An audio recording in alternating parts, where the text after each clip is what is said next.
Indar, why real estate? I originally was actually going for a normal W-2 job.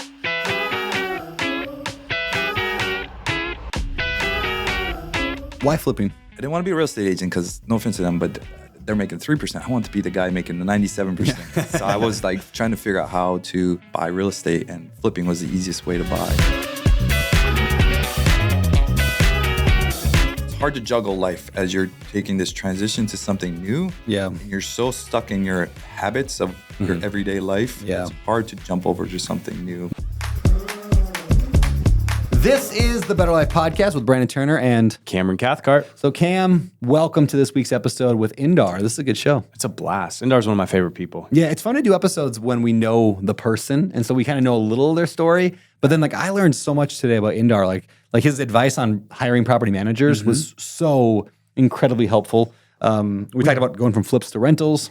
Well, we built a business together. We I think that literally- was fun because it felt like we were not On a on a podcast. podcast. We were just talking about how Yeah, it was like three real estate investor friends all of a sudden just scheming up a whole business plan and how we're going to work together and make your wife do it all for us. It was great. You guys are going to love that. We talk about coworking, kind of office hacking.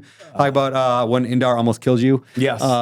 He Because you were weak. Let's say No. this. He protected me you from dying. from dying. Yeah, because you were weak. Because I was weak and I was out of shape. Yeah. And I'm not a swimmer. Okay. So Let's talk about, real quick before we get into today's show, Red Rising. yes. You liked it. Oh my goodness. So good, right? Yeah, It's a great fiction book. So I only read the first three. Yep. I want to give some time because I know the second I start the next series, You're sucked in. I'm gonna get sucked in. And those first three, I read all three of those in a week. Yeah, it's impressive. Yeah. I didn't even know you could read. Yeah, neither did the most I. impressive Well, part. Yeah, it was a little bit too much. Like I was staying up till 2 a.m. I was waking up early to Yeah, read. yeah. And it's funny because we're in a fitness challenge, and I'm like, hey, I don't have time to get my 10,000 steps in, which I truly don't feel like I do. But I had time for Red Rising. Yeah. So Makes me wonder, in your life, what excuses are you doing, people listening to this, and saying you don't have time? Where are you spending your time? Did you know that if you join the Better Life Tribe, we actually have a practice where you do a time audit on your on where you're spending your time, so you can then reprioritize. It's part of the REIOS system. You can learn more at abetterlife.com. Look at that, squeezed in an ad. I love it. All right, man, we got to get to today's show. Like we said, this is an awesome episode with our good buddy Indar. And with that said, Indar Lange, let's get him in here. Love it. Hey, so many of you have heard me tell that story about how I bought my daughter Rosie a fourplex the week she was born. And then we put it on an 18-year mortgage payoff plan so that it'll pay off by the time she's ready to go to college, right? So essentially my tenants are paying for Rosie's entire college. That's awesome, right? And I'm also, you might not know this, making almost $1,000 a month in cash flow on that one property every single month. Double awesome. You wanna know how I got that deal? Do you wanna land a deal like that? Whether it's for yourself, your retirement, your future, you're quitting your job for your kids? Here's what I did. I simply built a high quality lead list of a lot of names of motivated sellers potentially. Then I sent out a whole bunch of direct mail, I think it was postcards. Then I talked on the phone to a ton of people, mostly tire kickers. And then I got that one interested guy and he sold me the deal at a great price. So that giant lead engine, it works, but it takes a lot of time, knowledge, and effort, and that really slows down an investor's growth. That's why I personally reached out to my friend Ryan at Ballpoint Marketing and I asked him to sponsor this show, because they are the best at doing everything I just said. I'm not kidding. I went to them and asked them, and they said, of course, they'll sponsor the show because they love the mission of what we're doing and they love all you. So Ballpoint is going to help you build your lead engine. You're going to get one-on-one call to help build your lead list for you.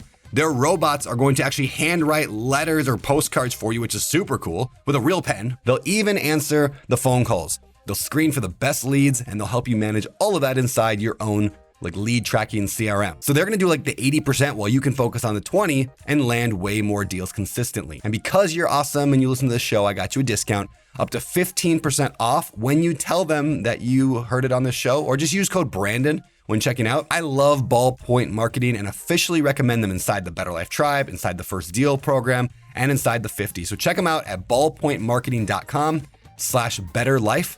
Or just shoot me a DM over on Instagram, Beardy Brandon, with just the word ballpoint, one word, ballpoint, and I'll hook you up with them directly. Indar Lange. Dude, welcome to the podcast, man. Thank you guys. Yeah, I'm super excited to be here, be on it again, and just hanging out with you guys and be able to talk store and share some strength and hope for everybody out there listening. Love it, man. Well, let's jump into it. So I know you. I've known you for years. I know you as the biggest house flipper in Hawaii, one of the best real estate investors I know. I know you as a paddler. Is that what we call you? A paddler? Yeah. You paddle in the ocean competitively. I know you've got some cool stories there we'll probably dig into. I know you as a father. I know you as a husband.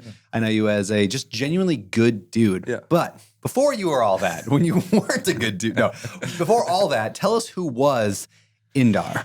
Man, I'm born and raised in beautiful Big Island, Hawaii, and I'm proud to say that because it's a pretty blessing to grow up in Hawaii. Yeah. Just such a beautiful place to grow up as a kid. I mean, you don't lock your cars, you're camping, you're at the beach every day. It's such a beautiful place to grow up. I grew up on a pot farm actually in Hilo. A pot farm. Oh, good for you. 17 acres, a large scale pot farm. The Maui Wowie, is that? No, called it's Puna butter back then, I think. I was just kidding. I don't know what these things are. But. Wow. But that was back in the 70s and 80s when I think it was more legal-ish. Yeah, I don't know. It was more accepted, maybe, especially in Hawaii, maybe. Part of the life. Hawaii's actually an interesting state when it comes to weed, in that people will think we're like a super like relaxed, progressive state.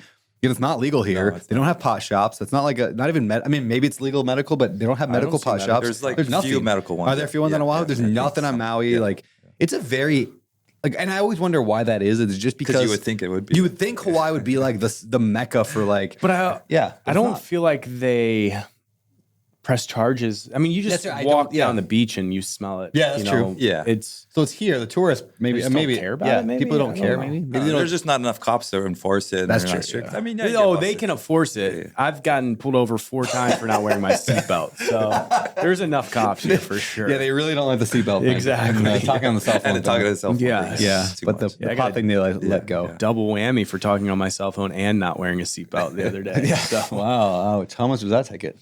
The seatbelt was $102. I don't remember what the phone was. I haven't paid it yet. So. I once got a $450 ticket for talking on my cell phone, and then the guy gave me the ticket, and I went to like pay it. I don't know, a month later when I got it in the mail, and the person on I called because there was some problem, and I called, and they're like, "Oh yeah, he filled out the thing wrong. You don't have to pay it." And I was like, "Hallelujah!" Like administrative mistake that the guy made it so I didn't have to pay it. So anyway. Thank goodness for administrative mistakes. Pay a ticket and got arrested for it. Yeah, that's right, you did. Can you tell that? I know this is Indar's show today, but now you got to tell that story. How you got arrested for not paying a ticket? So it was a parking ticket. Okay. I believe it was like $77, and I. First of all, just never compete against the government because they're going to win. And I didn't think that I deserved the ticket, and so I just didn't pay it. Yeah, and they did everything right that they were supposed to do. They sent me mail to my house saying, "Hey, you need to pay this. Hey, you need to pay this. Hey, you need to pay this." And they eventually sent out I don't think I ever got this note, but saying, "Hey, there's a warrant out for your arrest now." And so then a couple weeks later, I was out on a lake with some friends, had not been drinking. And the light, we were driving back from a restaurant. The light was out on the back of our boat.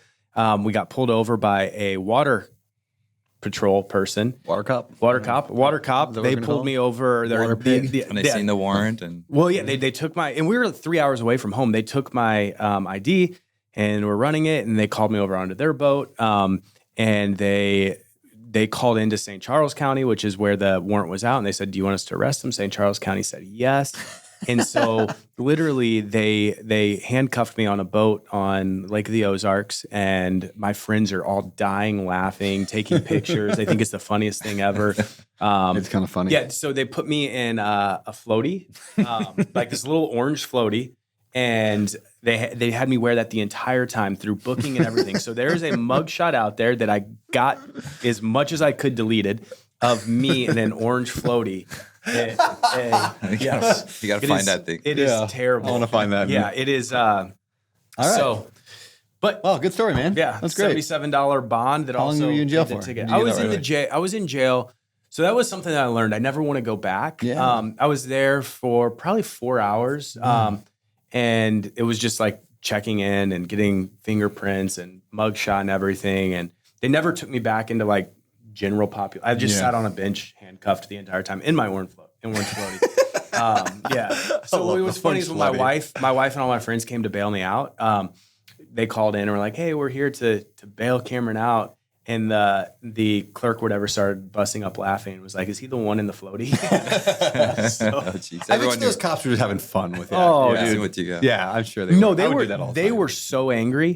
They not at me. They were angry at St. Charles County for because making- we were. There's so many other things like the Ozarks. There's a lot of partying, a lot of like, and we were not doing that. We were just hanging out, going for an evening boat ride. Actually, we were on our way home from dinner, and they arrested me in the middle of the lake, and then from there to the like police dock was like an hour ride in the boat, and then we got into the patrol car, and then it was about an hour ride to the jail. So like it took up their entire night to arrest a guy who didn't pay a parking ticket for $77 when there's so many other things they could have been There you doing. go.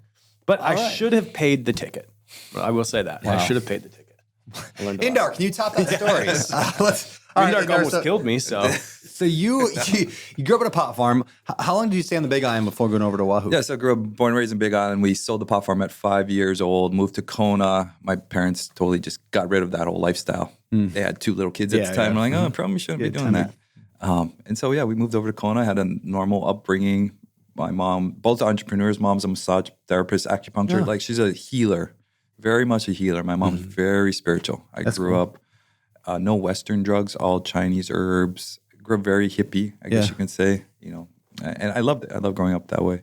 My dad was a fisherman. He did mortgages later on, both entrepreneurs, business people. So I grew up in that lifestyle. Until this day, I want my kids to grow up very entrepreneurial. Yeah. Same.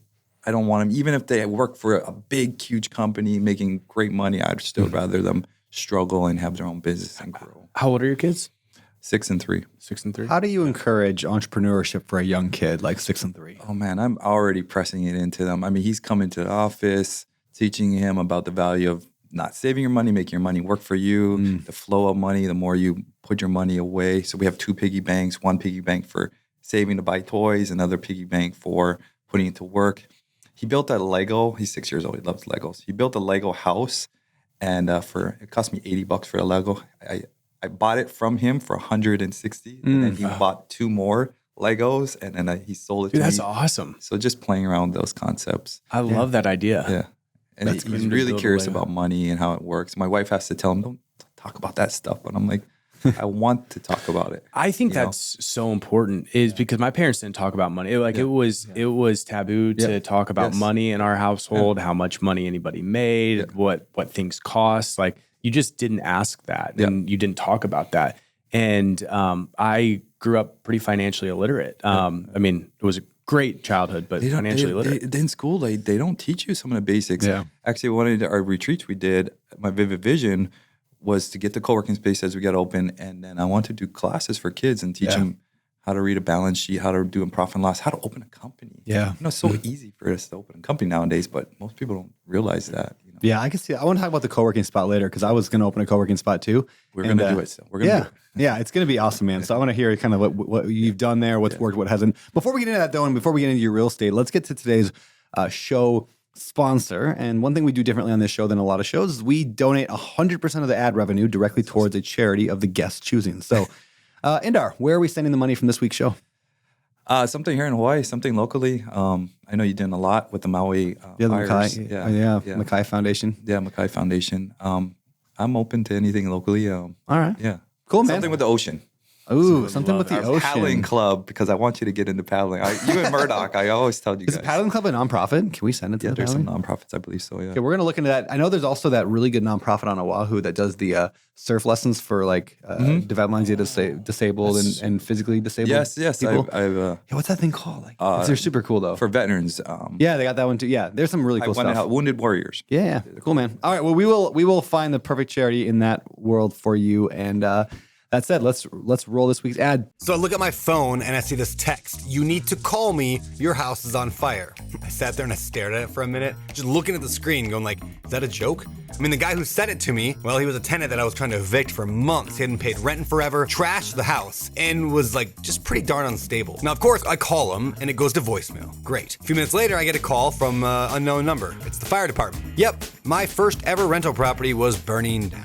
So how did I get myself into this situation? Well, I didn't screen the tenant. I put in somebody who I thought would be good, And he was good until he wasn't. And now, this is over a decade ago, right? And since then, I have learned a thing or two about how to properly vet a tenant. And that is through Turbo Tenant, which makes screening for both like background and credit history really easy.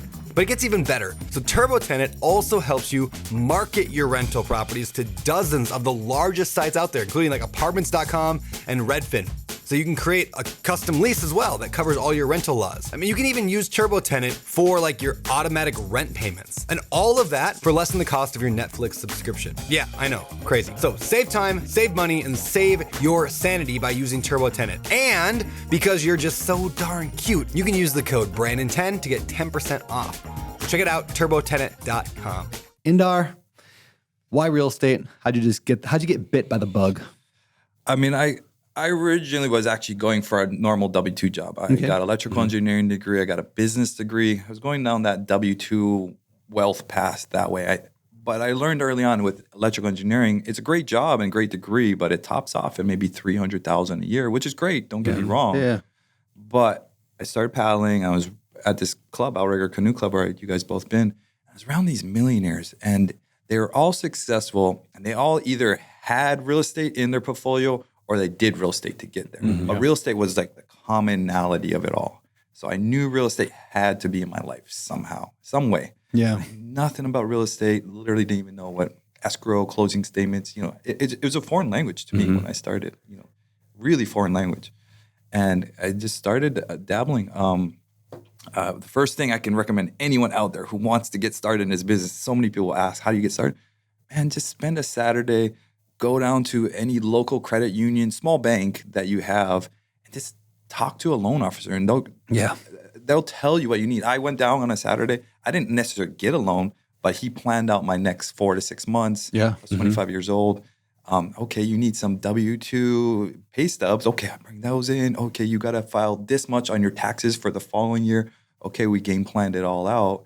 And that 4 hours, 2 hours probably I spent there was the best moment in my life. Yeah. Because then I went and bought a small little box, probably this big, a little condo in Waikiki with my wife, girlfriend at the time.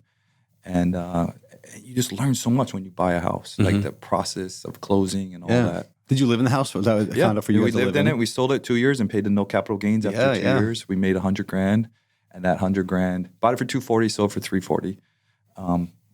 In Waikiki. Yeah, probably worth $500 now, $600. And we sold it, and that little $90,000, instead of going by another house, we used that money. We went and rented, and we used that money for our first flip in 2013. And did one flip the first year, 2, 3 the next year, 4, 5. I'm not an overnight success by far. Were you still working your W-2 job through all that, or when did you? Yeah, I got fired from an engineering company. Not fired, sorry. I worked for an engineering company, and then I went to my dad's company as a construction company. I got fired from my dad's construction because I was trying to juggle both. I was burning both candles, Yeah. Did your dad have to fire you? It was his partner, and I was really pissed at my dad for a little while because I felt like I should have been fired. I was trying to do both. And that's, I think, how everyone starts is you're trying to juggle and do everything, Yeah. Why flipping? Well, I didn't want to be a real estate agent because, no offense to them, but they're making 3%. I want to be the guy making the 97%. So I was like trying to figure out how to buy real estate, and flipping was the easiest way to buy. We did a wholesale deal. Back before that, after we bought our first house, my wife drugged me to one of those education platforms. I was kicking and screaming, no way, we're not going to spend no money. It was like $200 just to go to the pre thing. Yeah. It's like, no way, screw that. We're not doing it. I can figure it out on my own. I can YouTube it. I can, power through it. Went there, best, weekend I learned, and they helped us max out our credit cards. It's kind of messed up system. I don't want to say the company, but they send people to the back to, start this line of people to come sign up. And it was great for me. I loved that program. I spent $35,000 on it, and that was a lot. Yeah. But I took advantage of it. I used it, and I watched videos late at night and learned the whole step-by-step process of it all. And yeah, that world is, let's talk about that for a minute. Because like you said, there's kind of a shadiness to it. Yet at the same time, it does work for people. Like, it works for you. Yeah. I mean, every system has some person that works. Yeah. So what, Cam, we just talked about your company. Like, and that's not 35 grand, but like, you know, we're not going to make you max out credit cards either. Yeah. So there's a way to do it right. And so how do you view that today in terms of like high ticket education? I think they're all great. It's just the person doesn't put in the work. Yeah. Or life, it's hard to juggle life as you're taking this transition to something new. Yeah. And you're so stuck in your habits of your everyday life. Yeah. It's hard to jump over to something new. Yeah. Yeah. And try it and not put in the work. And that's where so many people want to do it and they're on fire to do it. But are they on fire 9 months later? Are they on fire 10 months later when it's kind of sucking and it's hard? Yeah, the fact is the majority of people won't. Yes. Yeah. My problem with those companies is oftentimes they will sell a product to somebody who clearly is not capable, knowledgeable, like they're dumb, like whatever the thing is, right? Like they sell it to like 80-year-old grandma, make her max out her credit card, just join her financial life, even though they know it's because the salesman's going to get a commission. So he doesn't care. He wants the $5,000 commission off selling that thing. Versus like, for example, in the Better Life Tribe, we don't even let you in if you haven't already invested in real estate. Like you have to be an investor. And I know Cam, like you guys turn down people, you vet people. It's like, it's an interview process on our part because I 100% am all in on education. That's how we got started. I paid $1,000 a month for a mastermind before I had any real estate. And it got me connected with people. I could ask questions with community, people. The community learned so much. And I believe in it so much. And I know a lot of people are like, $12,000 a year, that's ridiculous. It was ridiculous. But I knew that I wanted to get into real estate. And I also knew that I was willing to take action. Would you have made it, do you think, without that?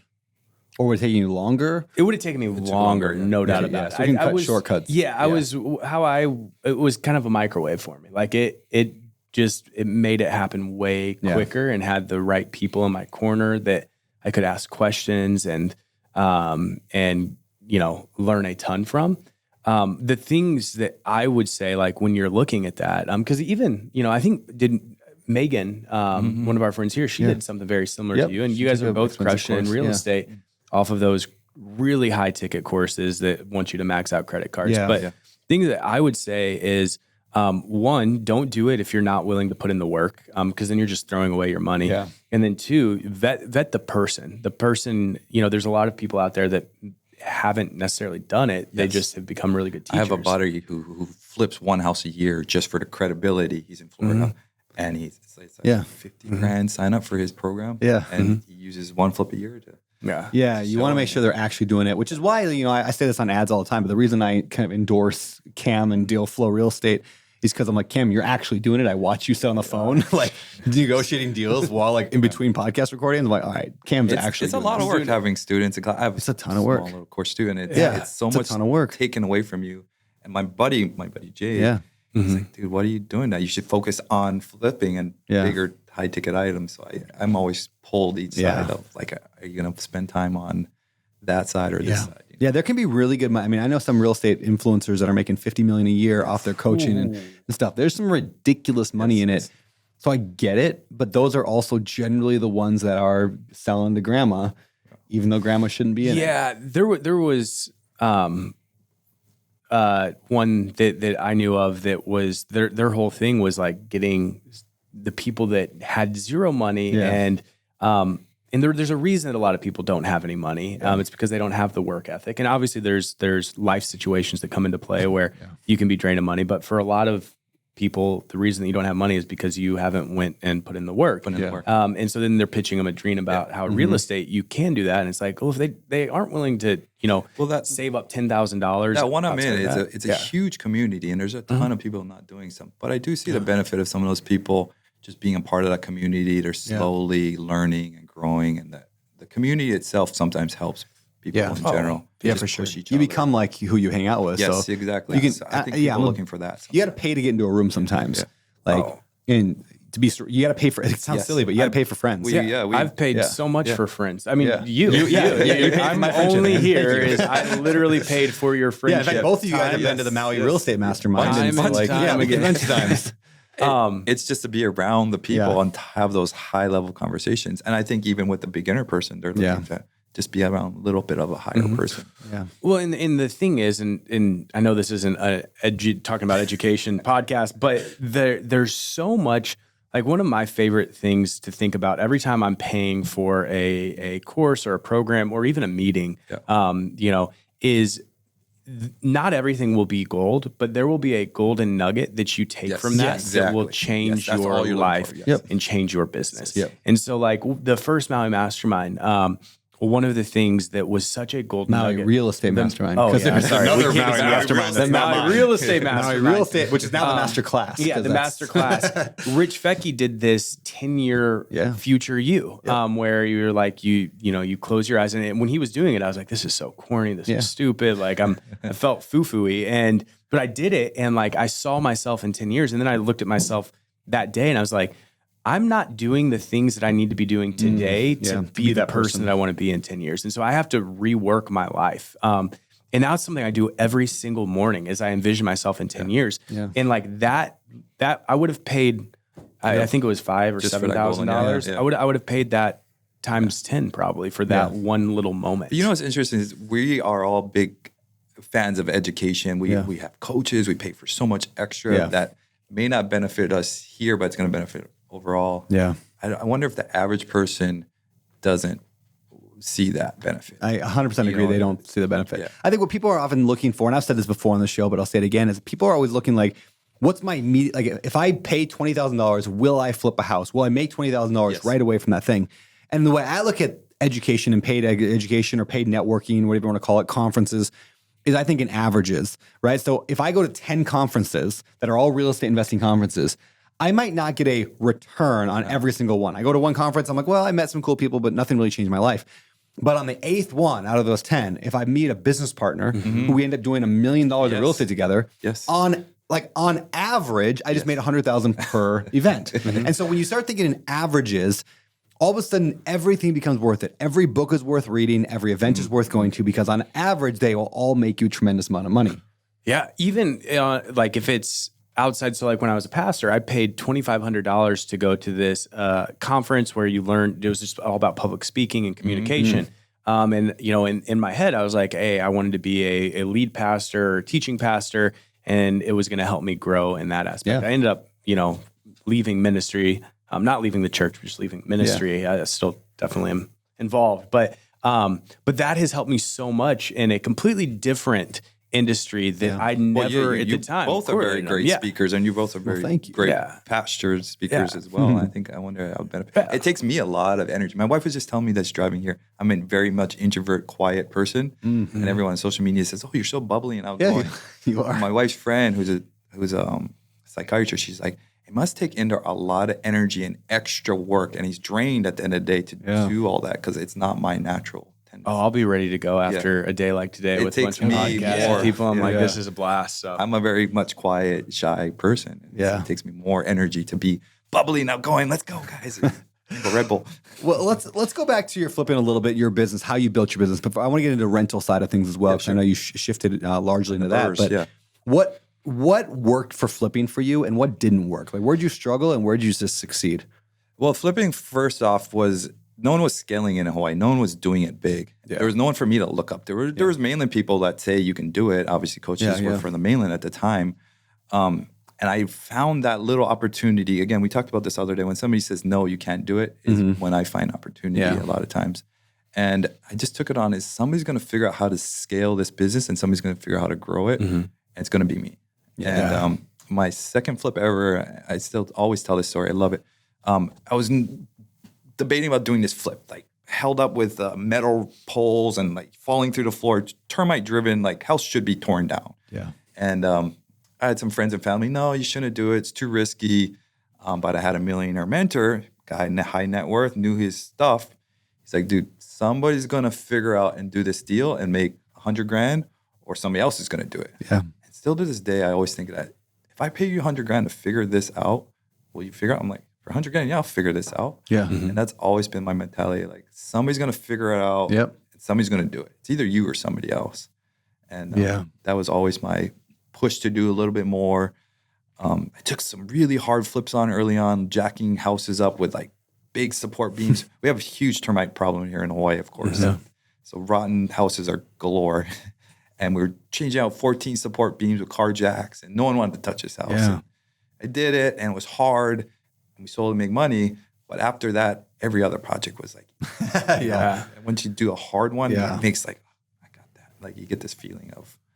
Would you suggest that to somebody that's just getting into flipping? Like, did you enjoy doing some really hard houses up front and making everything else easier? Or? No, I think the key point would be the figure out part. I think every deal has a structure. If you can tilt your eyes, squint figure out a way where somebody's missing how to make a deal look good, and you can, I think that's how we make, enclose the carport and add this square footage on a house or, commercial, can you raise rents and lower expenses? Is there a way people are not seeing this deal that you can see it over somebody else?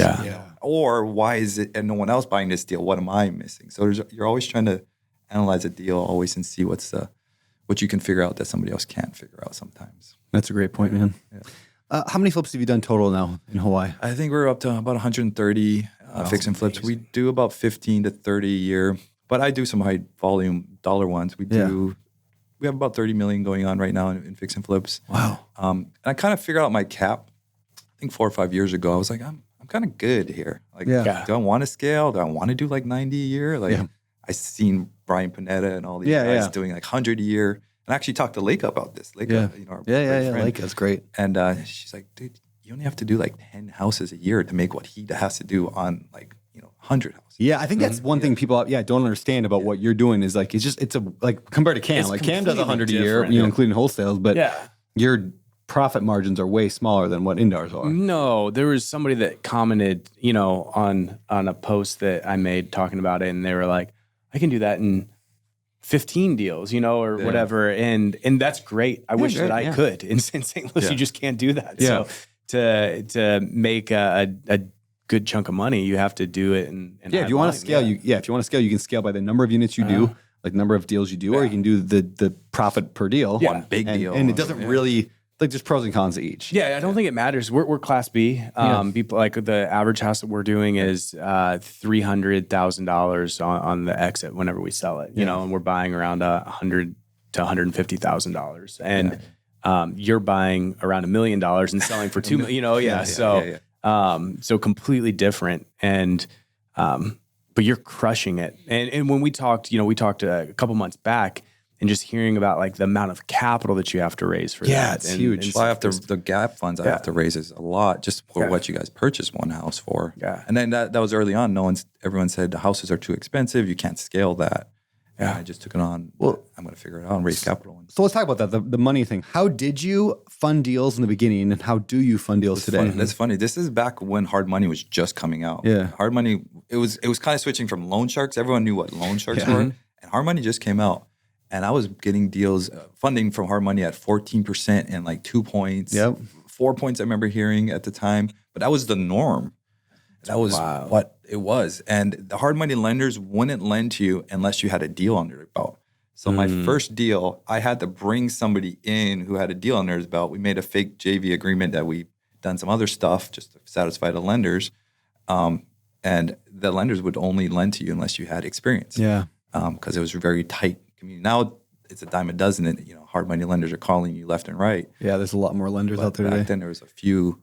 It's because there's really good money in lending. I mean, that's why I started a hard money company, because I'm like, geez, there's really good money in lending, and you're providing a service that people need. And you're secured by the asset. Yeah, secured by the asset. So if somebody doesn't pay, it's like, okay, well, at least I'll end up with the property. But so you were using hard money in the beginning, paying those high points, high fees, and then are you still doing that today, or what are you doing today? Yeah, so I get this early on. It's like, oh, you make enough money. Why don't you just use your own money, right? Yeah. And to me, that's a small mindset. That's a small mentality mindset.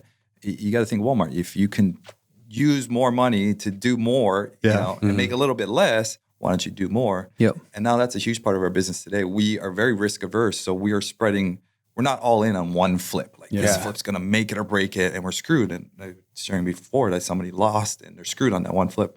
We have 17 actually going right now. So how much money do you have out on those 17? 28, I think, million. That is wild. So we'll get hard money to fund most of the deal, and then we'll bring in investors to fund that gap funding. For the gap funding. Yeah, so like the investors are bringing basically the down payment, kind of like what I do essentially for syndication. The investors are bringing the down payment. Yeah. The hard money or whatever lending company is going to fund the rest. and then you share the profits somehow, or are you paying an interest to just an interest, straight interest. So straight interest, guaranteed make what they're 12%. So that's typically what you're doing, somewhere around 12%. Yeah. They lend. Yeah, that's great. So But early on, I learned the hard way that I was only raising enough for just the 20% that you needed to purchase. Oh, yeah. And then that was fine when one or two. But then when you have like 14, we were going to 7, 8 going at a time, that wasn't enough because we had the carry of the construction rehab. We didn't get the draws in time, or we didn't raise enough for the holding cost, which is another year out, and that could be another $50,000. Yeah. Well, so I learned early on to raise a little bit more just to cover all those costs. So anyone out there looking to scale, make sure you cover it. Is a flipper, because I'm a flipper too. How many times a year do you think you're going bankrupt?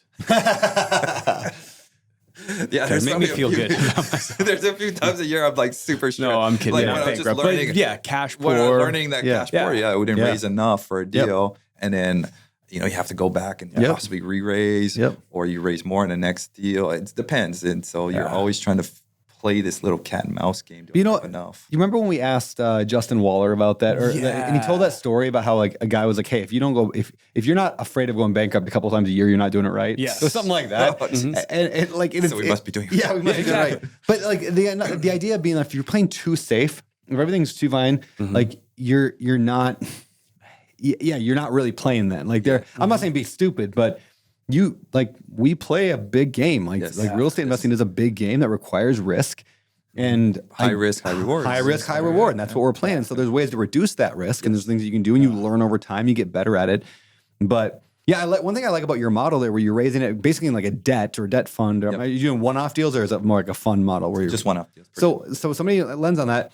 You don't like so their risk is that the deal goes negative because essentially they get paid back before you make anything, right? So that's what's really cool there is and this is what I teach people all the time when you're raising money is you have to so perfectly align interests if you want to raise money, and that means you eat last. Yes, and if people don't understand that getting into the business, like you don't get paid until 9 months later. How are you going to live a life that way? People ask me sometimes, we talk about how I raised $400 million, and it's like the reason I raised $400 million is because I don't make anything. Like I don't make any money from Open Door Capital. I don't pay my salary goes to charity. I am the last one of 100+ people. You guys got bigger flips where they're 5 years. They're $50 million properties. But like I don't make anything unless everyone else all wins first. And because that means I have to find another way to support myself now, which is fine. We figured that out.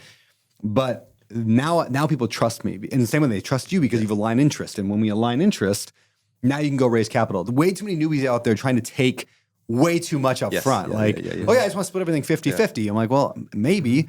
Like that. I've split my first deal is 50-50. That was fine. 50-50 is fine. When you start, like do what you got to do. Do what you got to do. And we had a podcast the other day where he was talking about how somebody brought $200,000 and then he did all of the work. He did everything. And when he's saying that, I'm like, that is a terrible deal for you. But at the same time, that's what allowed him to scale to a $17 million portfolio was that at the beginning. I think it's so important for beginning people is like, don't get greedy. Even if it means you making $0 your first deal, but you built a relationship with a lender and you learned. That's still worth. People get too greedy too early. Even if you give up half the whole deal, who cares? You found and everything, still making half or making nothing, not doing the deal.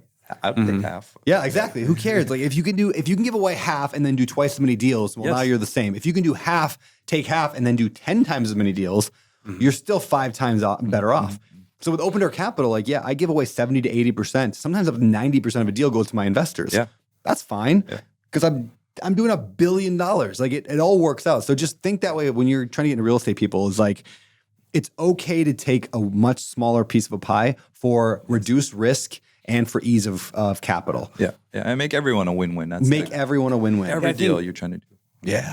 Yeah, if there's one winner, there's 2 losers. Is that what they say? No. Yeah. You make everyone, I'm just saying, like, if it's not a win-win situation, nobody wins. You are a great negotiator. The best way to walk out of any negotiation, it was not everyone's super happy or super excited. It's everyone's like, that worked. I want everybody to be pumped up. Well, you can't have one guy really happy and another guy real sad. I totally got the best thing in the world there.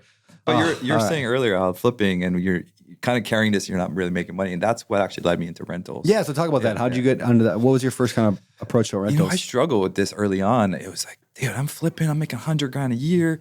Why the hell I want to keep this property, make $50 or 500 a month, maybe. You know, like, man, I didn't see the value. I'm like, 500 a month sucks. Like, I want 100 grand. I want money now. I'm not like a now guy. I want to like, which are most flippers. All I think is in the now. I just want now. I want to party. I want to have a good time and buy stuff that I don't need. You know, I deliberately don't wear stuff when I come and hang out with you guys because you guys all have money.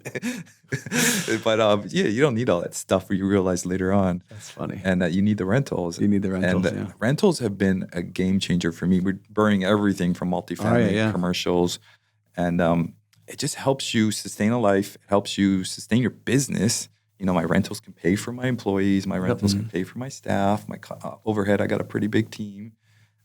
They really offset you. I mean, I have a nice rental account that I can borrow from, lend it back, you know, from. And where are you buying rentals? All over the U.S. now. I have 170 doors, but I'm selling 117 right now, portfolio of it. Wow. I'm selling a big portfolio of it right now. But we have 25 in Hawaii. We have 9 Airbnbs here as well.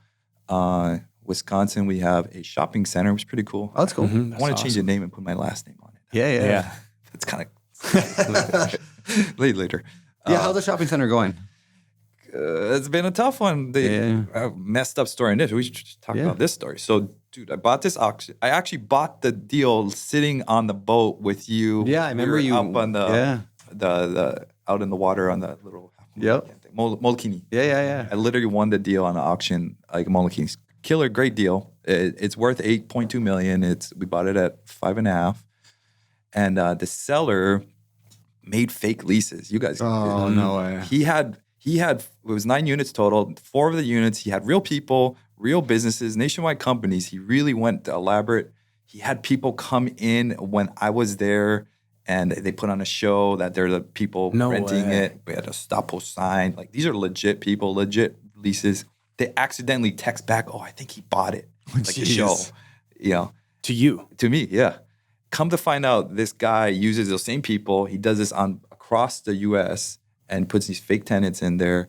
And we just sued him. And we sued him for $600,000. We ended up settling for about $300,000. But I was like, I should have got more. But I just wanted to get Dude, that's wild. But he makes these fake tenants. And what he's doing, he's driving up the values with these fake people. And it's a great scam. It's a great applaud him. You know, on how creativity. Is he going to go to jail? No, I didn't. Was it just I did a demand. I did a demand, and I just took the money. What's crazy is that this is not the first time I've heard a similar story about people buying shopping centers. Like, I have multiple friends who have bought things, and it's not always just not always that severe. But the story ends the same way. Is a lot of times you buy a property like a 9-unit shopping center, and all of a sudden you find out 4 of the tenants leave right away. Yes. Like, there's a reason that a lot of times people are selling these shopping centers, and then it's a tremendous amount of work and money to get them re-rented. And we're going to be a blessing in disguise, because now we're actually raising rents pretty huge, changing everyone to triple net. We've almost got it stabilized. So in the long run, it is a blessing in disguise. Yeah, it's going to work out. It's just hard. Couple months to get there ish. Yeah, but it's messed up what some people do. Yeah, it takes commercial real estate. I think that's one thing people don't understand is it takes a tremendous amount more capital to run those things effectively because of the mass amounts of cost it can be. So like it seems really easy. I mean, we had a friend who was selling these things to a lot of other friends of ours. As like, hey, just buy this easy property, right? It's 9, 10, 15, 20, commercial. It's like, it's real easy. It's triple net. It's easy. It doesn't take any money. You just put the down payment and then you just get checks in the mail. Mailbox money. Yeah. It was like, and then not everyone, but I mean, some are working just fine, but a lot of them are just like, we bought it. And then all of a sudden now we need $1 million in improvements that we have to do to get the next tenant. Or if the tenant goes vacant, like, I got to cover that cost. Yeah, for a year or whatever. Yeah. So it just, I'm not saying, in fact, I think commercial real estate like that and shopping malls, I think can be great investments. Just before you jump into something like that, know what you're doing. And go in with some experience. Like you tiptoed into a 9. You didn't go buy a 40-unit shopping mall. No, we started even smaller than that. Yeah. So you tiptoed in, you learned, you made mistakes, you learned a lot of lessons, and next time you're going to be even better at that. But learning, we had enough raise. We have a great team in place. So that's huge too. People actually ask, how do you scale and go across the U.S.? It's really just finding a great property manager and great team in place and just getting comfortable in that place, because we're all over the U.S. now. We're we're across the U.S. and it's the same thing. I just passed on this Texas deal because I got scared. Oh, I'm not there yet. It was a small, dinky little 400,000 8-unit purchase. Cash flow was great, but I got scared. And yesterday was a day, and I kind of chickened out on the whole thing. And but that might not be a bad thing. I think that your intuition as an established investor, you saw something that you're like, I don't like the risk reward profile on this. The risk profile is too great. I'm going to back out. So give yourself some credit there, man. You made a good choice. I think probably. I feel like I listed. How do you find a good team? Like if you're investing, you're here in Hawaii, you're investing all over the mainland, and you've never lived in these areas before. So how do you determine if somebody's legit? If we were flipping nationwide last year. I mean, we did 10 flips across the U.S. last year, but it started off with the agent. You know, the agent, does she have or he have referrals? Has they done flips before? Did they have contractors? If they knew about flipping, investing, you know, that was a perfect fit for me. I would pay them like a property project manager fee to help do it. Of course, giving the listing and so forth. And we did great with some of them. Market shifted, and then we kind of like, screw that. We're not doing anything not in our backyard. Yeah. And, so buying across the U.S. is good. It's just depending on, and then property manager when you're keeping them. Man, I vet the hell out of some of them. I'll interview 5 or 6. I'm cold calling property managers galore and getting referrals, and really, really dependent on finding a good one. Just like hiring an employee, I almost feel like. And then I micromanage the hell out of them with Zoom calls every week. And what are you doing? Like, I'm just blowing them up with phone calls. I don't even care if they have other stuff they're doing, but their focus should be on me and lowering our properties. Yeah, what are some questions you ask property managers to find a good one, to know if they're legit? Well, first of all, I don't care if they know how to fix a toilet or not. So property managers, you should be fixing toilets.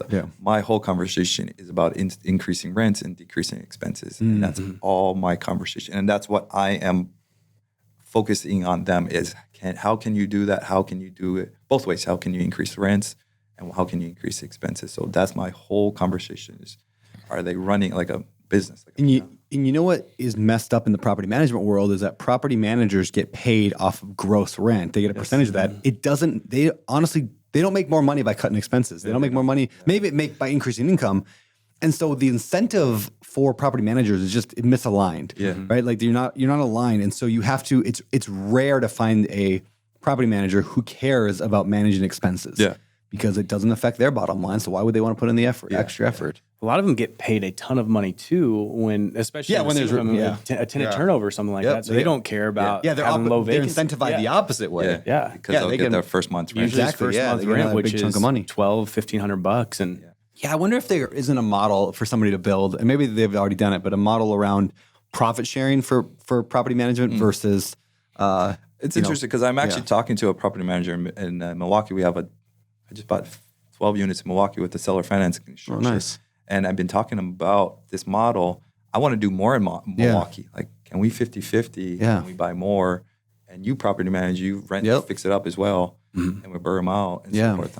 I've been pushing that model to him. I would love to do that. Scale with him. And it's his backyard. He knows. Yeah, that's why I had to build. I built my own property management company because I was just like, I don't trust any property management companies out there, especially in the mobile home park space. There's nobody.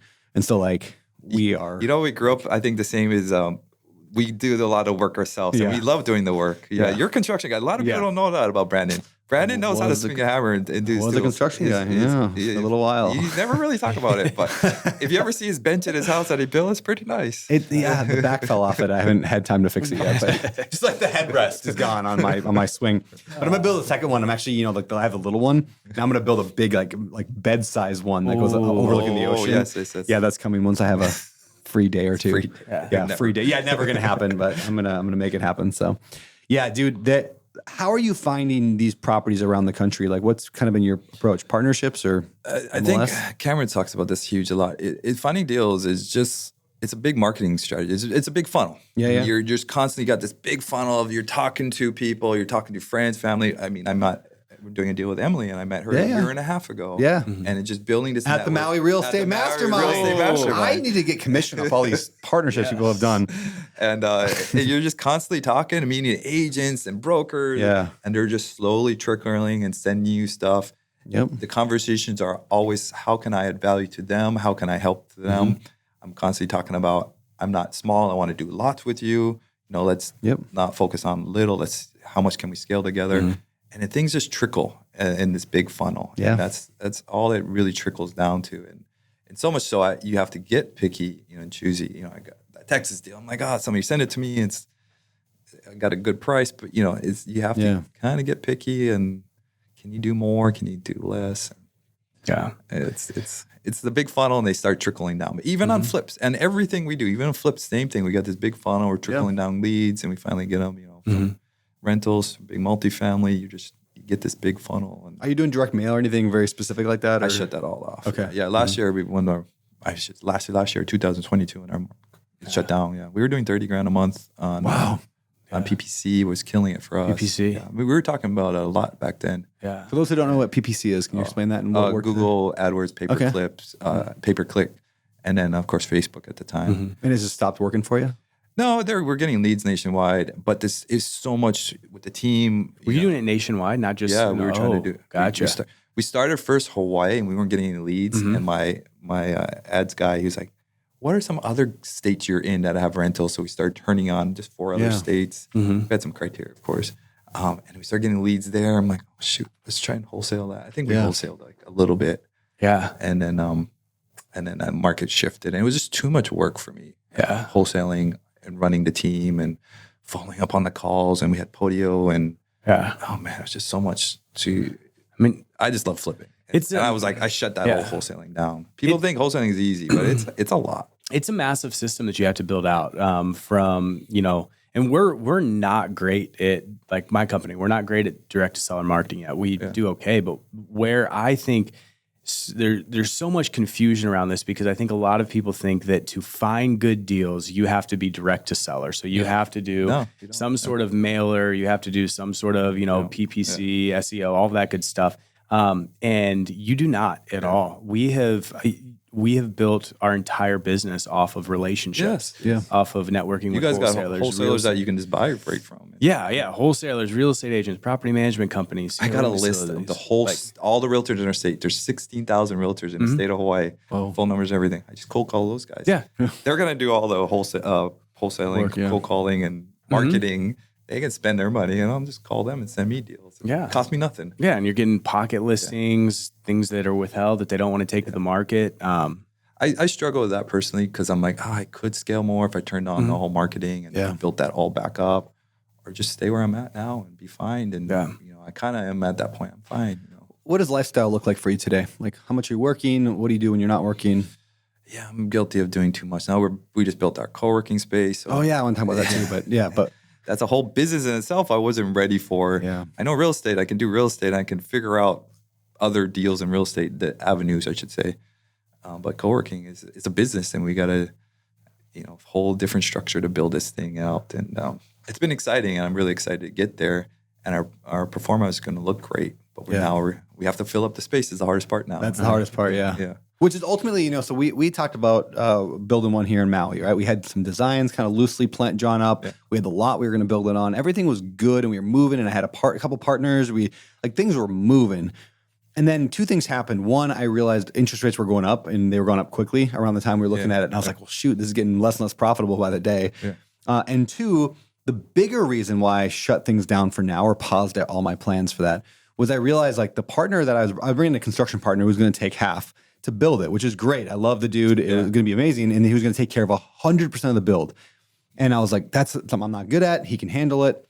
The money we could raise that, I'm not worried about it. And then I realized operationally, I have to fill it up with 100 tenants that are going to pay monthly, and I have to keep filling it up all the time. And I'm like, I don't want a job. That's ultimately, and I think we had maybe $100,000 a year for operations in terms of an employee to work the front desk and cleaners.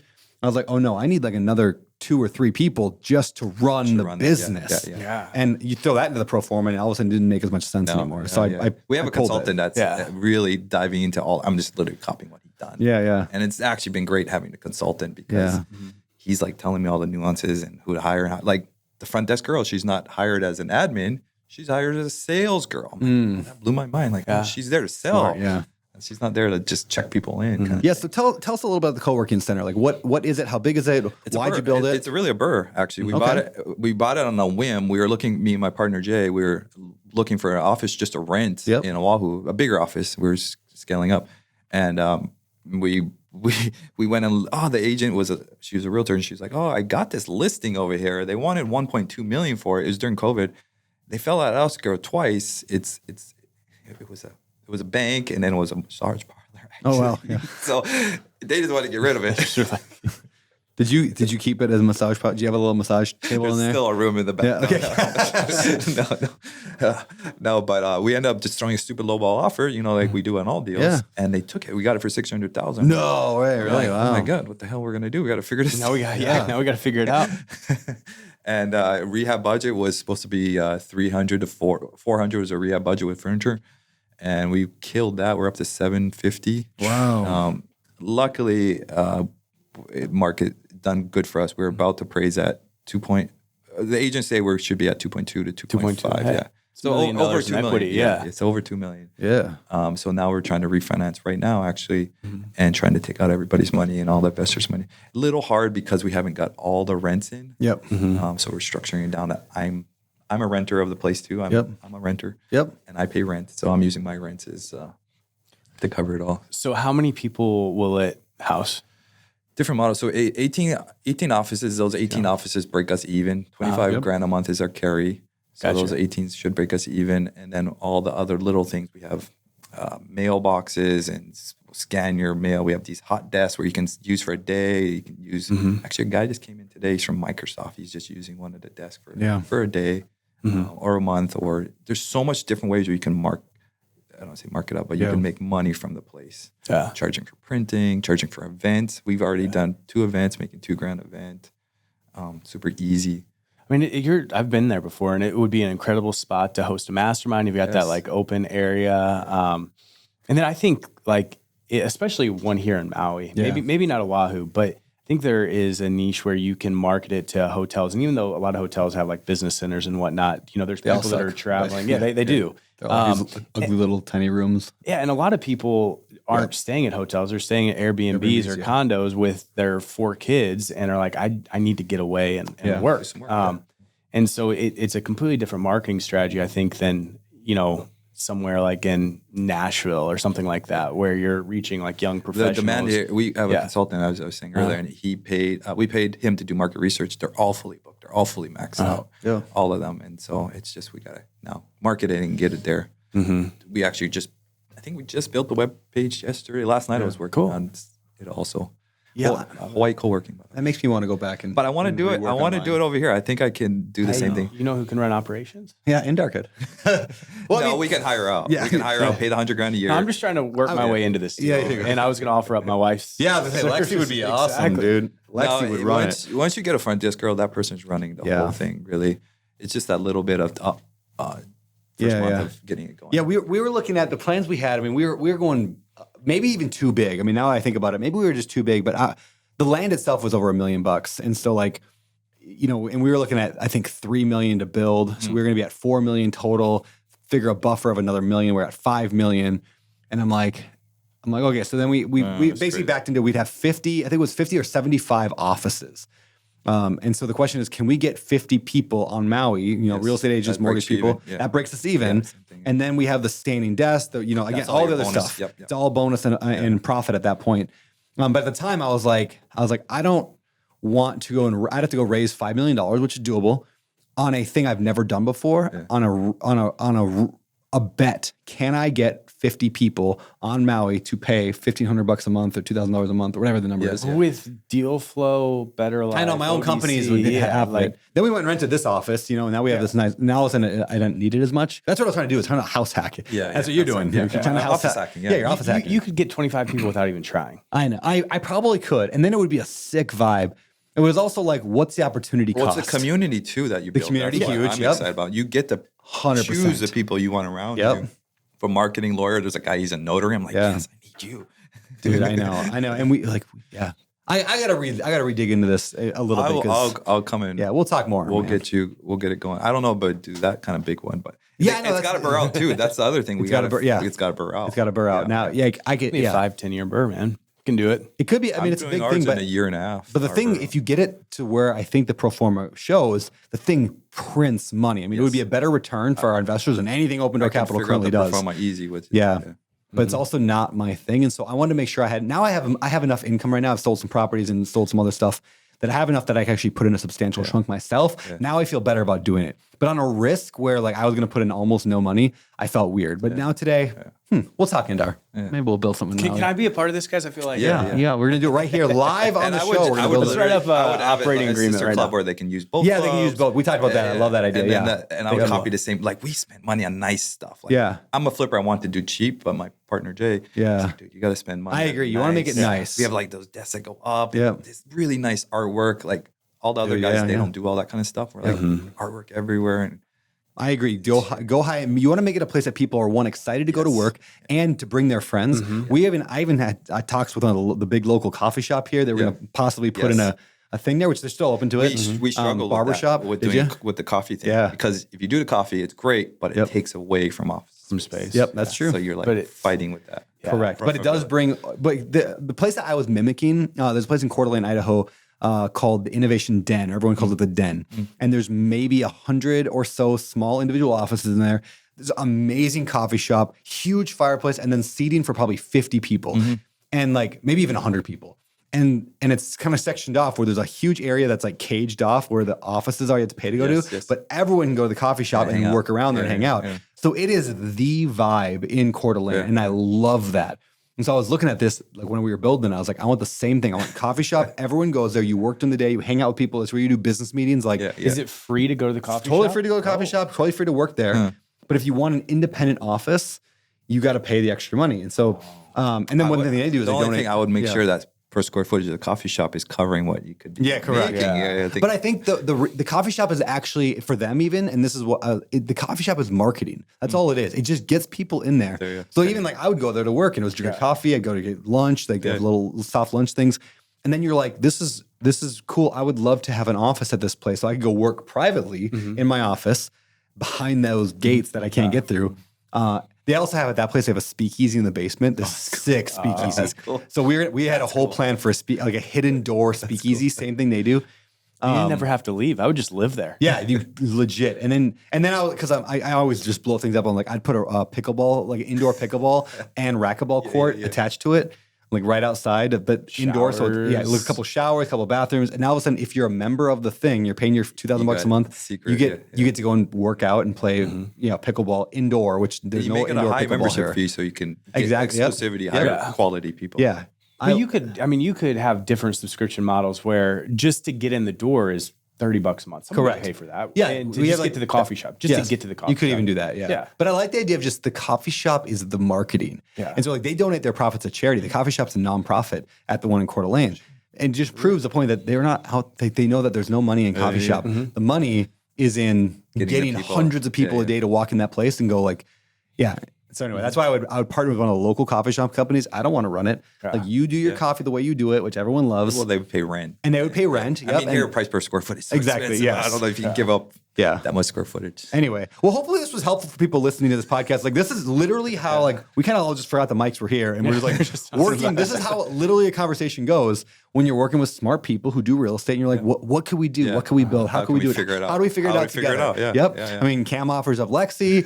We got you on operations. That's always what it is. It's like, hey, Lexi will figure this out. Yeah, Lexi's great. She can figure it out. Smile and talk a little bit. So. All right, well, we'll let y'all know in the future if we end up running with this thing, but.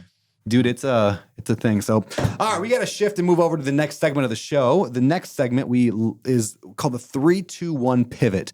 Now we're talking pivot. Your life's going one direction, and all of a sudden something, boom, stops you, and you go in a slightly different direction. So that's what a pivot is.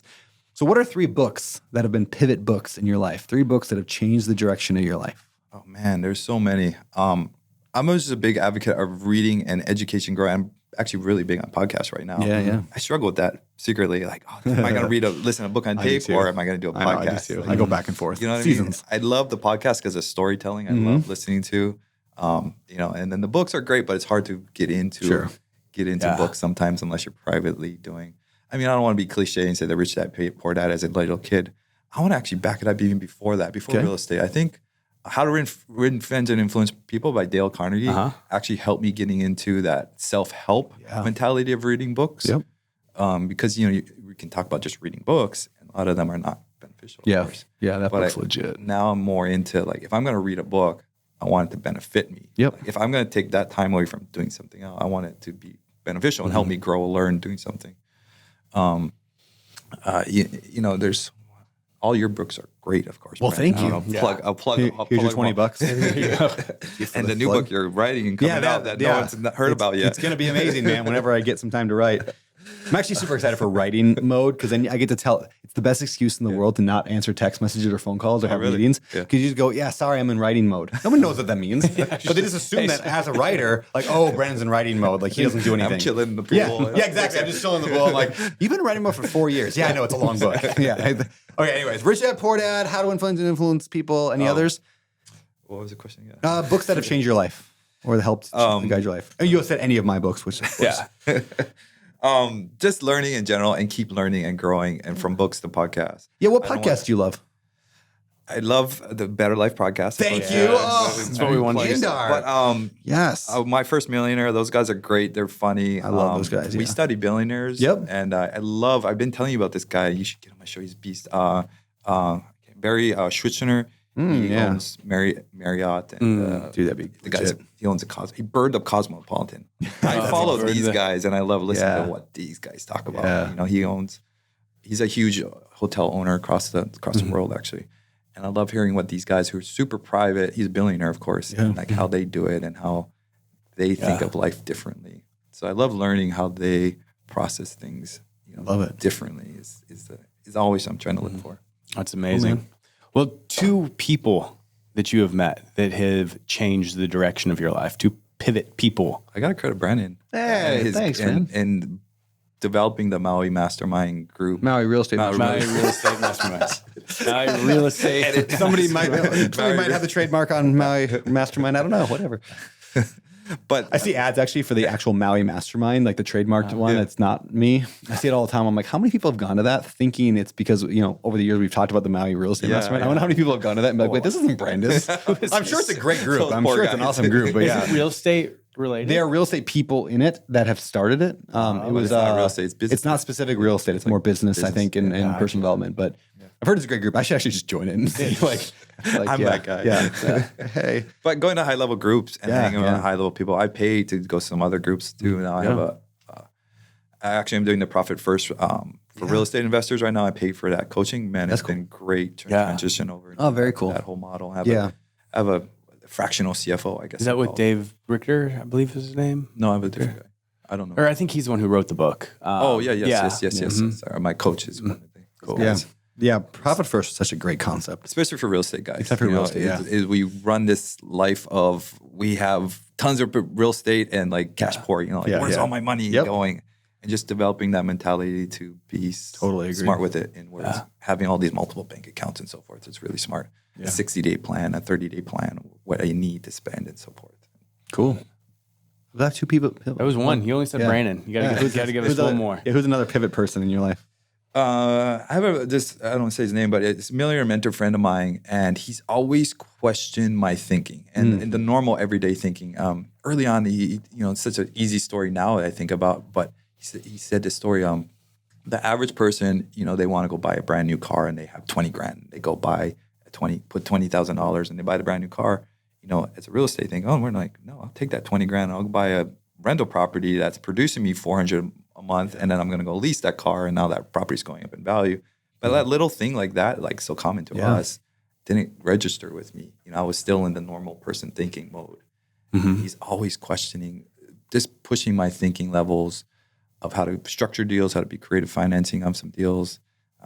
He sells me some creative stuff. I'm buying some stuff from him in Vegas right now. No money down. I'm just taking over banking payments with him. And he's always pushing me. You sure you want to be a landlord? He does some really creative stuff. He'll do a lot of the rental seller financing. Like he'll sell to the renter. He does this all the time. He'll sell to the renter with owner financing at a really high price, way above market. They can't afford it anyway.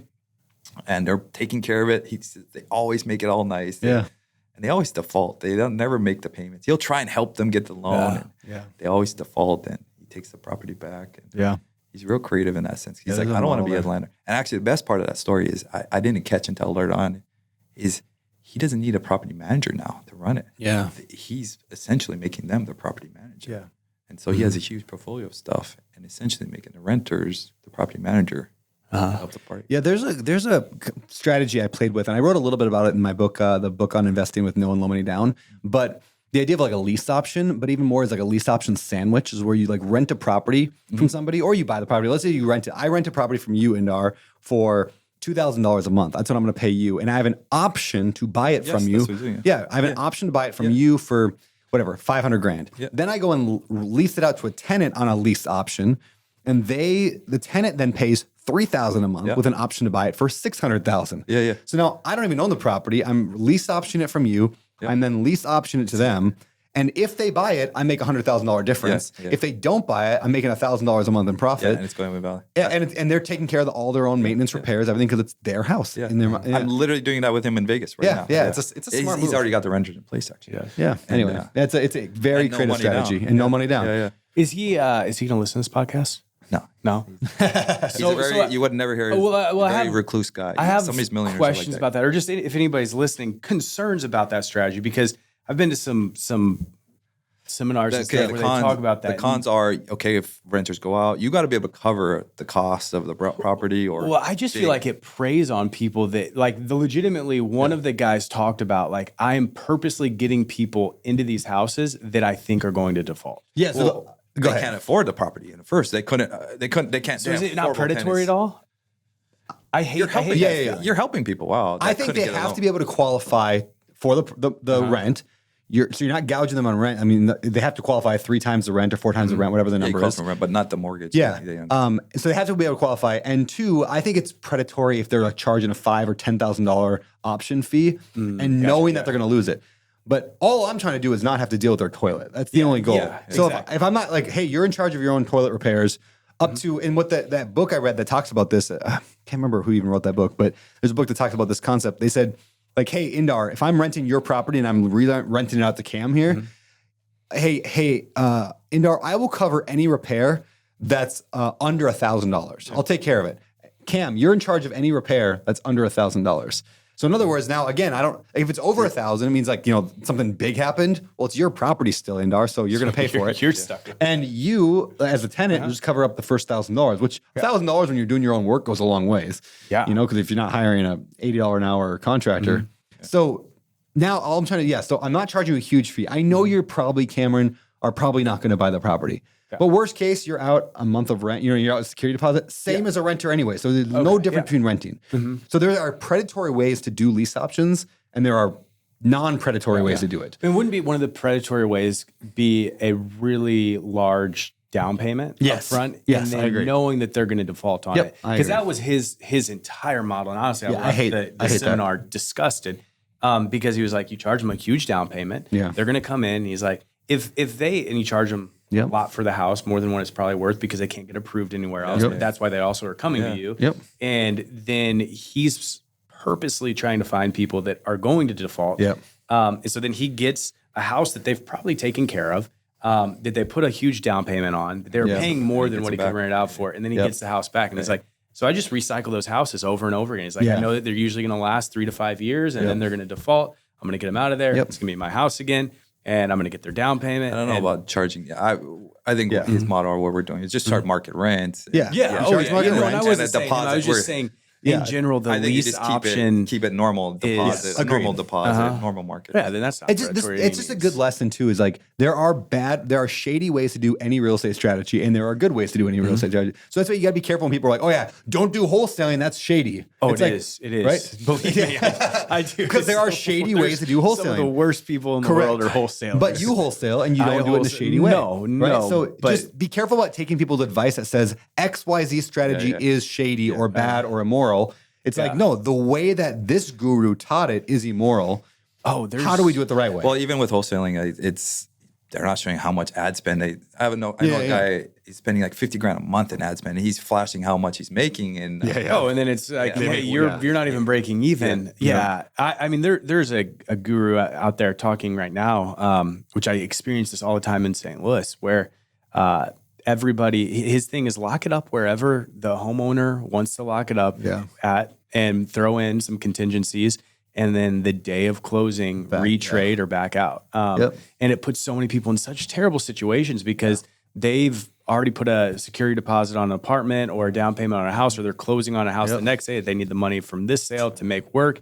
And I hate that stuff. It's legitimately like, and to me, I'm like, you're playing with people's lives here. Like this is, and it's disgusting. I do wholesale. I don't do it shadily. Like I'm no contingencies whatsoever. Whatever I offer you, that's what you're walking away with. The hardest part of hard selling too, people don't talk, is selling the deal to the investor at the end. Finding the and make sure he closes too. Mm-hmm. Well, yeah, because I'm on the hook because I would never want to leave. Like, so I buy a house from Brandon for 100, sell it to you for 110. You back out the day of. I'm still buying that from Brandon for 100. I'm not backing out. And so there is a lot of risk involved in it. But yeah, it's just wholesaling. Wholesaling can be a very, but it's a great way to start if you just want to have no money to start. And wholesale like 1 or 2. Just do it the right way. Don't be and you can do it ethically by just telling them, like, if I don't want to buy the property, like, again, go back to the scenario, buying from Brandon, selling to you. I would literally tell Brandon, hey, I'm not going to close on this property. I've got a ton of investors that I partner with, that I sell properties to. If none of them want it, I'm going to back out of the contract. Smart. So love it. All right, man. Indar, one pivot quote. So in other words, a quote that maybe you live your life by or that's changed your life in any way. I have kind of small little models I always think in the back of my head. Figure it out. I just keep saying that over and over, but constantly, that's even my team's like, figure it out. A lot of things, I think what we do, we can figure out. Even real estate in general, it's not rocket science sometimes. It's just straightforward. And for me, I needed that education to help me put it all in line. So figure it out. Keep moving forward. I always say to myself, keep moving forward. Keep that ball moving forward always. And anything I'm doing, from a flip to whatever progressions we're going in life. So I have these like little self mantras. Oh, this is a great one. I say, my mom is very spiritual, and with money and so forth, I say this to myself: money comes money comes easy, freely, and naturally to me. I have abundance of money in life. There's enough money for me. And then I think of white light coming into me and so forth. So I have these mantras like that. I'll say to myself. What else? I used to have like sticky notes on my mirror. I'm a big advocate of The Secret, abundance in life, of positive things, from writing, I'm amazing, I'm beautiful, I'm a great person. When I had that low self-esteem as a younger person, I think that helped a lot as a younger person. I know secretly a lot of us may have that. And so saying that stuff to myself, writing on my bottle of water, my water is smart, strong, and it gives you good vibe. So people don't actually know about me, but I'm very much spiritual and into that. The light of, there's abundance and there's enough for all of us to be great in life. And I always declarative statements is one of my favorite things in the world, and has changed my life. Just reading, it sounds weird saying it out loud, but just like reading declarative statements over my life every day. Of like, I am smart. I am capable. I am pretty. Like, I love it. Gosh darn, but people like me. Exactly. But it is changed behind my life. closed doors and no one knows. I literally look at myself in the mirror and just do it. We do a practice in the Better Life Tribe called an ideal identity statement. And I even got like this AI tool that helps people write it. But the idea is you like the words that follow I am are like the most powerful words in the world, right? So I'm going to create these ideal identity statements of who do I want to be? Like, I'm a great husband and father, present to my kids and my wife. Like, I can say that. It might not be true. Or I love the idea of I am becoming, but I don't want to lie to myself. If I don't feel like I'm anywhere close to it, like, I am fit and sexy. Okay, well, I don't feel like I'm really fit right now. I am becoming somebody who is in shape, full of energy. So the I am statement can be a becoming or an I am. But yeah, I like I am becoming a lot, because there are things that I say where I'm like, I'm not living that. You know that you're lying to yourself. Exactly. And then it's almost like the opposite effect. It's like I just lie to myself. Like, I am good looking. Well, no, I am in shape. I have a 6-pack. No, you don't. Exactly. In that group, the 50 that I run, so I have a high-end mastermind group called the 50, and we did a practice in the last session. It was called the I am becoming statement, and had everyone actually use fill in the blank. And now we have it inside the Better Life Tribe too. So if you're a tribe member, it's in your paperwork, but in your workbook. But the idea is like, I am, and you just list these, like, in the past I have been blank. In the past I have struggled with blank. that is no more. I am becoming somebody who blank. I am becoming a blank. And you just fill almost like Mad Lib style. You fill this out. Yeah. And they made all the dudes in the group stand up in front of the whole group and read it. When they got finished with it, and then we recorded it, and then we sent each one their statement of them reading their own "I am becoming" with like B-roll from the event and stuff. It was sick. I'll read mine someday. Well, I love the underlining that it's a creative mentality. Yeah. You know, I never plug, but I've been using your journal actually for like 2 years now. Oh, thanks, man. And I love it because it's the same idea of creativity of figuring out reverse engineering. Yeah, reverse engineering. You know, what's your goal? And how you're going to get there? What's your minimum next step? You know what it take to get there? And I love that. I was just thinking that's what I am becoming is you're reverse engineering. Like what does it take to get there to where I want to be?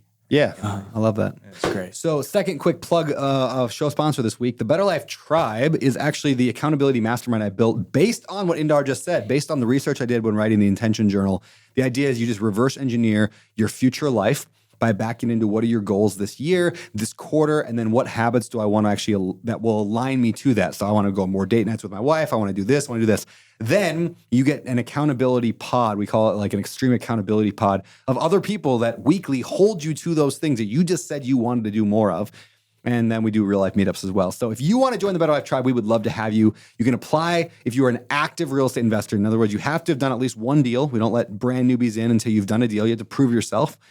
Just go to abetterlife.com to learn more about the Better Life Tribe. It is awesome, and 100% of profits for that go to the fight against human trafficking and others who are just kind of the most vulnerable people, as Tim Tebow says. So with that said, Indar, next segment, past, present, future. Past, present, future. So we need like a past, present, future. We need like a button to press. Past, present, future. Yeah. So Indar, I've gotten to hang out with you a ton recently over the last couple of years, just in Oahu, Vegas, here, in the water. Yeah, we do have to tell that story at some point. I do want to hear the story. Almost dying. Yes. Yeah, I want to hear about this. Should we tell the story? And then I can tell it right now. Yeah, tell it right now. Let's hear So about this. Indar almost killed me. No, And you were fine. So Indar asks me if I want to go canoeing.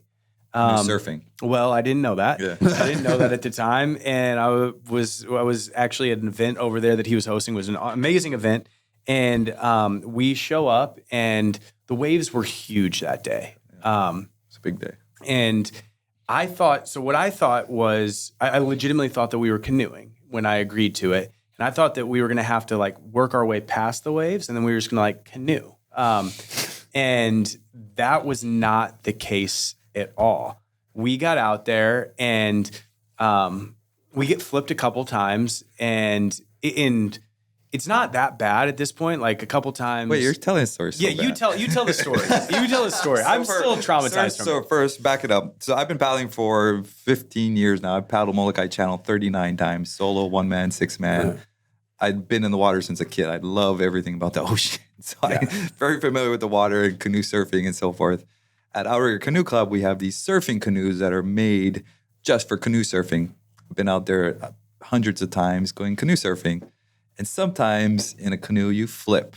And you didn't tell me that. there's an ama, it's called, on one side of the boat. And that's what the ama is for, to help brace you from flipping. It was a great day. We were catching waves, and we got some big waves. And we had a strong crew. Where I got to stand up Yeah. and like spread my arms. We got 7 or 8 waves. Yeah, that it was day. a blast. Yeah, we caught a lot of waves. I did give you guys a briefing tour on what to happen in case we flip. Here are some safety concerns. I taught you the stroke of paddling and how to be powerful. I'm not going out there with 4 like weak people. These are 4 strong guys. So I'm thinking this in my head. Who would I have with me? I'm not have 4 weak girls or something. Like these are strong guys. Alex was with us. He's been out there hundreds of times. We had Tony. It was me, you, and Tony's Tony. a very physical, strong young kid. Yeah. So everyone knew they're strong, and they had some basic water knowledge, how to swim and so forth. So it wasn't as dangerous as Cam's making it seem, maybe? It was a big day, wave-wise. Big day. So what happened? So We caught some big waves, and we were having fun. And then, we got a big one, and it flipped. It flipped us over, and the boat is heavy. It's a 400-pound boat. It's heavy. It's something you don't want to get hit with and so forth. And Tell me why you got so scared. Oh my goodness. So how big was the wave? Because I don't want to exaggerate, and I do exaggerate. It was probably Hawaiian, like a 10-foot, 8 to 10-foot face. That's a good What's size. that? 10-foot face. Hawaiian is where they measure. Hawaiian would have been measuring the back of the wave, and normal people run to face the wave. Face wise, it's probably like 10 feet. It's pretty big. Just say 20. Just say. Anyway, though, it's a we 30-footer. catch this wave. Jaws, and, 50-foot wave. It And was we're big. paddling because Indar's telling us to paddle, and we're paddling. And all I hear Indar saying is, "Don't look back, don't look back, don't look back." And so, of course, I look back, and the wave is breaking on us. And the way that it worked was it flipped us not the normal way. Yeah, we went ama under. It was that big. Ama under. So for the ama to actually go under the water, it's pretty powerful. The wave. Yeah. But so when the ama goes under, it like slingshots you out. Yeah. So I go flying across the water. I mean, it felt like it was 50 feet. I don't know if it was. It probably wasn't. Yeah. And then we got there, and then the canoe was flipped, and there was big waves all over the place. I thought that everybody was dead, and we're trying to flip the canoe. It was a blast. But that was a good quote. I said, everyone remain calm. I gave everyone duties. Here, you grab all the paddles. Yeah. I think, Cam, you came over with me. Oh, Let's Indar did turn a the great job. Boat back over. You get the bail the water out. So it's a controlled chaos, I want to say. Oh, yeah. It was. It's scary because the waves are coming, the reef's coming up. We were never in danger of dying. The reef was I coming was. up, so we were scared. We were scared of hitting the reef, but It was so much fun. it's scary because you're in the impact zone of the waves keep killing you, crushing you, and It's a memory I will never forget until the day I die. I'll tell my kids about it. Yeah, I've had that happen a few times on a surfboard where the board will you go on the front of the board and it launches you like a catapult. I've been trying to get Brandon out there canoe surfing. I think we should do it. Yeah, you just No, totally we should sold do it it once. really well. We should do it. It was a blast. We'll tell now- my kids it was a 20-foot You would wave. go again. So Yeah, for sure. Heather and I just went over to Oahu the other day, and we just took a $49 Southwest flight, jumped over, and I was like, we were sitting on Waikiki Beach. I'm like, I could literally do this any day I wanted to. Like, we could literally just at 9 o'clock in the morning go get on a flight. By 10:30, we're hanging out at Indar's co-working spot, working for a couple hours, and we go paddle, and we'd be home by 5. People pay $120 to do it in Waikiki to do canoe surfing. I'm like, dude, I'll take it. Oh, take us for dude, free? it was so much the adrenaline rush that I got, and part of it is I'm not a surfer. Yeah. So to me, it felt Yeah, surfing and adrenaline is great. wild. It was so much. But fun. you felt safe. Yeah. Oh, no, I did feel safe. I did feel safe the entire time. All right. Yeah. Moving So on. let's go back. So Indar, I love you. Love getting to hang out with you. I think you are incredibly wise. And so I want to know if you go back to 20-year-old Indar and you're giving him some advice, what is that thing that you would say to 20-year-old Indar? I mean, I'm a big believer. I wouldn't change anything in my past because I think everything, kind of alluding to, everything happens for a reason. That deal over there not working makes that deal work. Backstems all that. I think all of the things I've done in my past, I wouldn't be at where I am today. Maybe I would have had a perfect upbringing as a child and went through that, great job and had just been stuck at that job compared to struggling and figuring out my way. I think it all helps. But of course, the only thing I could think of right off is start earlier in real estate. Start our kids earlier. Yeah. But how do you do that when that's not your vision at the time? When you're young, you always have these different. Your goals keep constantly changing. Oh, I'm going to do this. I'm going to do that. I'm going to do this. And as you get older, it's like it still does a little bit sometimes. And there's nothing I would change about my past other than starting sooner. And Good man. Love it. All right. What is currently your number one rule for living a better life? What makes your life work well today? It's the kids. Man, I've had some struggling. I was talking about struggling deals and years. And first thing goes back to my kids. Like, man, I think without my kids, sometimes I don't know where I'd be. Like, just having that mindset of like, oh man, it's for them. I got to figure out for them. I got to do this for them. Or, man, what am I going to do for him? Both my kids, I should say. But I constantly think about my son. Like, what is it? He holds me strong too. I feel like he's doing a lot more to me than he realizes. Like, he's supporting me more than he realizes, I think, sometimes. Dude, your kids are the most well-behaved kids that I've ever. Well, at least to me. I got really beautiful kids. Yes. I've been saying I'm very blessed. When we went to dinner twice, and they were perfect angels the entire time. I was like, my kids would be breaking glasses and destroying this place. That's amazing. I can't imagine not having kids because I remember when I was younger, I was like, I don't want kids. I want to just travel and enjoy and party and have a good time. And now I'm like, man, I feel like you're missing out if you don't have kids. Like it's all the reason why, you know. One of my goals is the generational wealth, not just them. I want their kids to be taken care of as well. So speaking of kids, what do you want your kids to say about you when you're gone? That's a tough one. You know why? Because we are building this business and we are growing this company, and I struggle with that still. Like, am I there enough for them? You know, I'm coming home at 5, 6 o'clock, sometimes 7 o'clock. I wish I was home. One of my goals is to pick my son up at 2:30 from school and to be there with them. And not necessarily what they say or do about me. I just want to be there for them. And I struggle with that personally. It's hard for me to do both, you know, to build a business and grow, but it hurts with the family. It's hard to make it equal. Yeah. You know, honestly, it's like, if you want to grow, you have to take, I don't know, maybe I'm doing wrong or not, but I want to be with them and be there for them and want them to remember as being there with them, you know. Cool, man. I think you're doing a good job. Yeah. You're a good dad. Yeah, sure. All right, man. Let's wrap things up. What are you excited about in the future? What's coming up for you that gets you fired up? Oh, man. I'm just excited about the growth of real estate. Obviously, I think we're coming into a good market. Excited to keep flipping and keep crushing the flips. It's something I think I'll never give up. I can do it with my eyes closed at this point, I feel like. And we just keep finding good deals and just keep that growing. And growing our co-working space, creating a fun community for people to come and enjoy. I really want to create a fun space for people to hang out, talk business, not just real estate, but talk business, how to grow and better your company. And what do you, I feel like every person who does real estate always does well in any other business. I feel like real estate I agree. people always do well in business. And So creating that fun space and then start sharing with kids the vivid vision about how they can do successful and be, growth in this world as well. And not doing nothing. Just go and be like travel and hang out with the kids and not caring about the phone is kind of the goal, you know? Yeah. Love it, dude. We all have different goals, of course. So. Where can people find you at? Indar, Hawaii. Indar, Hawaii, everything. Indar, Hawaii, on Instagram, Indar, Hawaii, TikTok, and on Facebook, Indar, Hawaii, on Twitter, indarhawaii.com. Indar, Hawaii is my brand, I guess. And thanks to Brandon. Was that you? Was that a you thing? I don't know. No, I mean, I'm the branding guy, I guess. Indar, this has been amazing. Thank you so much. I love hanging out with you. I'm excited to go get some lunch with you right now. Kind of have you here on Maui. Who's watching the kids while you're here? It's like you and your wife we have are a here. nanny, Nice. Awesome. All right, man. Appreciate you. Thank you guys so much. Thank you guys. Boom. Blow it up.